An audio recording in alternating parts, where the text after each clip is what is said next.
અરવલ્લી જિલ્લાના મોડાસાના ખીલન અનિલભાઈ પટેલ જેઓ તાજેતરમાં અંડર-19 ક્રિકેટ વર્લ્ડ કપ જીતીને પોતાના વતન પરત ફર્યા છે, ત્યારે વતનમાં તેમનું ધમાકેદાર સ્વાગત કરવામાં આવ્યું છે અને સ્વાગતના ભાગરૂપે કિસાન સર્કલથી ઉમિયા મંદિર સુધી 3 કિમીનો રોડ શો પણ યોજવામાં આવ્યો હતો, જેમાં મોટી સંખ્યામાં ક્રિકેટ સમર્થકો ઉમટી પડ્યા હતા અને ખીલન પટેલને અભિનંદન પાઠવ્યા હતા.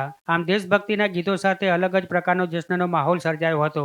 ઉલ્લેખનીય છે કે અંડર-19 ક્રિકેટ વર્લ્ડ કપ 2026માં ટીમ ઇન્ડિયાની જીતમાં અરવલ્લીના ખીલન પટેલ સહિત ગુજરાતના 4 ખેલાડીઓનો મહત્વનો ફાળો રહ્યો હતો. ફાઇનલમાં ખીલન પટેલે બોલિંગ, બેટિંગ અને ફિલ્ડિંગમાં મહત્વનું યોગદાન આપ્યું હતું અને ફાઇનલ મેચમાં ફરી એકવાર ટીમ ઇન્ડિયાએ બાજી મારી વિશ્વ વિજયનો ખિતાબ હાંસલ કર્યો હતો. બહુ સારું લાગી રહ્યું છે કે આખા મોડાસાએ અમારું સ્વાગત કર્યું છે અને અમારા દેશ માટે અમે ટ્રોફી લાવવા માટે બહુ જ સારું લાગી રહ્યું છે અમને કે અમને ચાન્સ મળ્યો કે દેશ માટે કંઈક કરીએ અને અમે ટ્રોફી લાવ્યા તો બહુ જ સારું લાગી રહ્યું છે. અહીંયા સુધી પહોંચવામાં તમારી સફર કેવી રહી?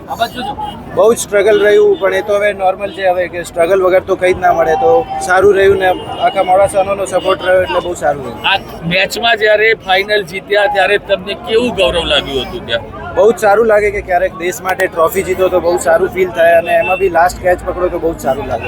કિલનભાઈ, ભારતીય ટીમમાં તમારું સિલેક્શન અને ઓલરાઉન્ડ પરફોર્મન્સ શું કહેશો?